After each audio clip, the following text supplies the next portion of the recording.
ఆంధ్రప్రదేశ్ రాష్ట్రంలో ఈ కూటమి ప్రభుత్వం అధికారంలోకి వచ్చినటువంటి ఈ 11.5 నెలలుగా ప్రజాస్వామ్యం ప్రతిరోజు కూనీ చేయబడుతూ వైఎస్ఆర్ కాంగ్రెస్ పార్టీ నాయకుల్ని టార్గెట్ చేస్తూ వేధింపులే పర్వంగా ఏదో ఒక విధంగా అక్రమ కేసులు పెట్టాలి, సంబంధం లేకపోయినా ఎస్సీ ఎస్టీ కేసులు పెట్టి అరెస్ట్ చేయాలనేటటువంటి టార్గెట్గా ఈ రెడ్ బుక్ అనేటటువంటి ఒక పిచ్చి కుక్కని ఈ రాష్ట్రంలో వదిలి ఇష్టానురీతిగా నారా లోకేష్ వైఎస్ఆర్ కాంగ్రెస్ పార్టీకి సంబంధించినటువంటి మాజీ ఎమ్మెల్యేలని, మాజీ మంత్రుల్ని, మాజీ ఎంపీలని, YSR Congress party social media కార్యకర్తలు అవ్వచ్చు, వైఎస్ఆర్ కాంగ్రెస్ పార్టీ ప్రభుత్వంలో నిజాయితీగా పనిచేసినటువంటి అధికారులు కావచ్చు, ప్రతి ఒక్కరిని వేధింపులకు గురి చేస్తూ అక్రమ అరెస్టులు చేస్తూ రాక్షస ఆనందాన్ని నారా లోకేష్ ఆధ్వర్యంలో ఈ ప్రభుత్వం పొందుతుంది అనడానికి కాకాని గోవర్ధన్ రెడ్డి గారి అక్రమ అరెస్టు మరొక నిదర్శనం అని చెప్పాలి. అలానే పిన్నెల్లి రామకృష్ణారెడ్డి గారి మీద ఏదైతే మర్డర్ కేసు పెట్టారో, పిన్నెల్లి రామకృష్ణారెడ్డి గారు వాళ్ళ బ్రదర్ మీద కూడా పెట్టినటువంటి మర్డర్ కేసు కూడా ఇంకో ఉదాహరణ అని చెప్పాలి. కాకాని గోవర్ధన్ రెడ్డి గారిది చూసుకుంటే ఎంత దారుణం అంటే ఈ కేసు కాకాని గోవర్ధన్ రెడ్డి గారిని A4గా పెట్టారు. ఏంటంటే మైనింగ్లో అంట అక్రమాలు జరిగిపోయినాయి, మైనింగ్ అక్రమాలకు సంబంధించి విదేశాలకి మైనింగ్ ఏదో చెన్నై పోర్టు ద్వారా తరలించారనేటటువంటి ఒక తప్పుడు కేసు పెట్టి A4గా పెట్టారు.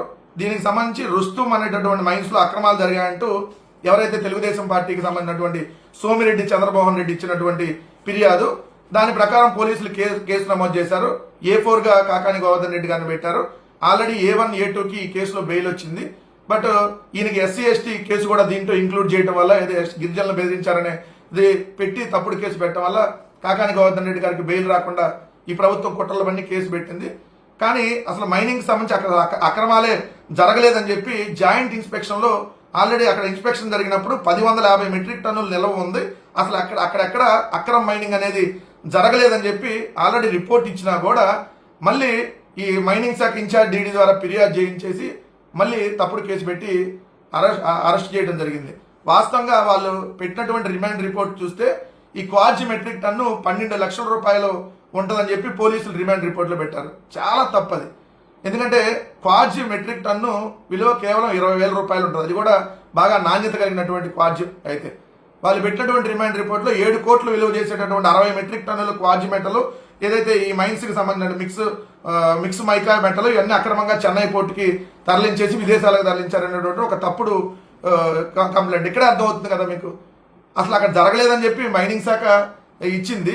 వాళ్ళు ఇన్స్పెక్షన్ చేసి ఏం జరగలేదు, అక్కడ అసలు అక్రమ మైనింగ్ అనేది జరగలేదు, అక్కడ 1050 మెట్రిక్ టన్నులు నిల్వ ఏదైతే అలానే ఉంది అని చెప్పినా కూడా తప్పుడు కేసు పెట్టి ఈరోజు అరెస్ట్ చేశారంటే, అంటే వైఎస్ఆర్ కాంగ్రెస్ పార్టీ జిల్లా అధ్యక్షులు కానీ మాజీ మంత్రులు ఎవరిని వదిలిపెట్టం, మేము అందరినీ అరెస్ట్ చేసి ఈ ప్రభుత్వంలో జరుగుతున్నటువంటి ఏదైతే దుర్మార్గాల్ని, ఏదైతే ఈ ప్రభుత్వంలో జరుగుతున్నటువంటి అన్యాయాల్ని వైఎస్ఆర్ కాంగ్రెస్ పార్టీ వాళ్ళు ప్రశ్నించకూడదు, ప్రశ్నిస్తే అరెస్ట్ చేస్తామనేటటువంటి టార్గెట్ లో భాగంగానే కాకాని గోవర్ధన్ రెడ్డి గారిని అరెస్ట్ చేయడం జరిగింది. దయచేసి ప్రజలు కూడా ఈ ప్రభుత్వం చేస్తున్నటువంటి దుర్మార్గాల్ని ఎండగట్టాల్సినటువంటి అవసరం ఉంది. వీళ్ళు చేసేటటువంటి తప్పుడు ప్రచారాన్ని, ఈ కూటమి ప్రభుత్వం చేసేటటువంటి తప్పుడు ప్రచారాన్ని దయచేసి నమ్మొద్దని చెప్పి ప్రజలకు చెప్తూ, ఇలాంటి అక్రమ అరెస్టులకు వైఎస్ఆర్ కాంగ్రెస్ పార్టీ బెదిరేటటువంటి ప్రసక్తి లేదు. ఇంకా బలంగా ఈ ప్రభుత్వం మీద పోరాడతాం, ఎన్ని కేసులు పెట్టినా ధైర్యంగా ఎదుర్కొంటామని మాత్రం స్పష్టంగా ఈ ప్రభుత్వానికి హెచ్చరికలు జారీ చేస్తా ఉన్నాం.